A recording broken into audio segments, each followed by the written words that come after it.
They say every day is a school day, don't they? And since I've set up Blue Soul Shoes and shared with you my experience and my learnings, I've been getting lots of really good positive feedback from many of you about the challenges of especially men's mental health. But in the last 48 to 72 hours, I've really had a wake-up call. I've had a learning. An old friend of mine, I haven't seen him for some time, posted on the social media site LinkedIn about some of the tablets he's taking. He showed a box of citalopram. And for those of you who don't know, many millions of people in the country take citalopram. It's one of the common anti-anxiety medications. And he just wanted to say, this is what I take. And I'm hoping this encourages others to talk about this too. He's had an absolutely incredible response to him sharing it on there. Some good, some indifferent, but some really, really shocking. And that's what I wanted to share this morning, that incredibly and very sadly, there are still many, many people out there, mainly men, that are giving really bad advice to people when it comes to their mental health. And before I share some of those bits of advice that I've been reading, I wanted to say that I totally get that emotional and physical health can be dealt with the same if you want to be keeping on the level. Of course, if you want to remain physically and emotionally well, things like regular exercise, fresh air, healthy food, looking after yourself, staying up. Of course, those things are important. Of course, we get those help with everyday stress. But when people are suffering from anxiety or depression, then it's a completely different ball game. And you might have seen on social media that I shared some of the comments that this guy received.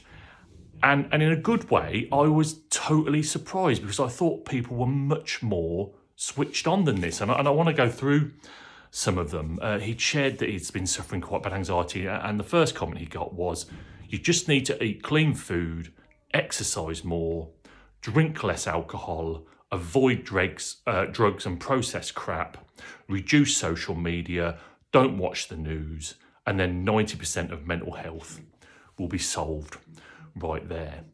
I think if you cut all of those things out of your life, you're probably going to die of boredom anyway. You know, how unrealistic is that to tell people to live this perfect, healthy life and stop watching the news and stop watching social media? It's just not realistic. And you know what? When I was really ill, I was eating a good diet. And before I had a bad breakdown, I was exercising regularly. And I was cutting down my watching of the news, which I do find quite depressing, and use of social media. But to think something as complex as deep, dark depression and bone-crushing anxiety can be dealt with just by eating your way out of it and stop watching the news is nonsense. Yes, if you're sitting up all night going through Twitter, if you're sitting up all night watching the dreadful news about people being murdered on wars across the world, of course it's not going to do you any good at all. But let's get real. It's not going to stop you being unwell, and it's certainly not going to help you if you're really starting to suffer. Someone's put, perhaps medication is not the answer. Perhaps the medical profession should first ask their patients, what are they eating and drinking? We are what we eat. How many of you have ever been to a doctor and said, I'm feeling low, I'm feeling really quite ill, and the doctor said, what are you eating and drinking then? They just don't. And in a perfect world, they would. But do you think when I was really ill and when people I meet were really ill, we didn't get that eating healthily is good for us? Clearly, when you're unwell, you don't eat much and that's not good for you. Clearly, eating too much sugar is not good for you. Eating too much fat is good for you. But my diet was fine. It's not only fat people that get depression. It's not only anorexic people that get anxiety. It's not just about diet, and I wish you could just improve your diet and you'd be better. Here's another one. Alternative thinking is the solution. So situations cannot be the single cause. It is situations with the inability to access alternative thinking. Any ideas? Not a clue. I haven't a clue. Alternative thinking? What, you think your way out of depression? I'm not really depressed. I'm not really considering that my life's awful, and I'm not going to wake up every morning anxious. I'm feeling anxious. No, I've just got to think positive about this. Not only is it nonsense, it doesn't help. It puts people who are going through this under even more pressure, that somehow what they're experiencing is made up, and they just need to cheer up a bit, and they just need to pull themselves round a bit. It's not helping, guys. Here's one. Here's a thought instead of taking pills. Go to the gym.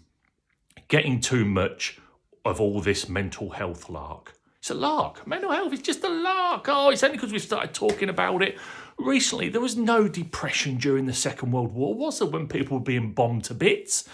There was no anxiety in the First World War when men deserted because they were living in trenches with rats and decaying bodies for weeks on end. Honestly, the guy that wrote that, mate, you got to pull yourself together. Don't take pills. Go to the gym. Because do you know what? World-class athletes never get depression. Doesn't happen. World-class runners never get anxiety. Just doesn't happen, does it? Nonsense.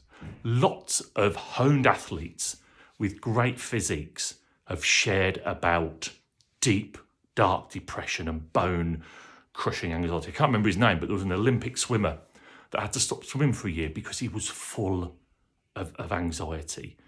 Go to the gym when you're really ill, and you'll know this if you've been through it. You can hardly get out of bed, let alone go to the gym where everyone else seems to be in amazing shape. Please stop telling people this nonsense. Let's get another one. Don't take medication. They will increase the risk of suicide. Patients are not warned of this. It's just not helping. Like some medication, there is a risk. Of course there is. I'm allergic to penicillin, so I don't take it because it makes my face explode. Does that mean that penicillin is a danger to everyone? Of course it doesn't. For the majority of people, it works.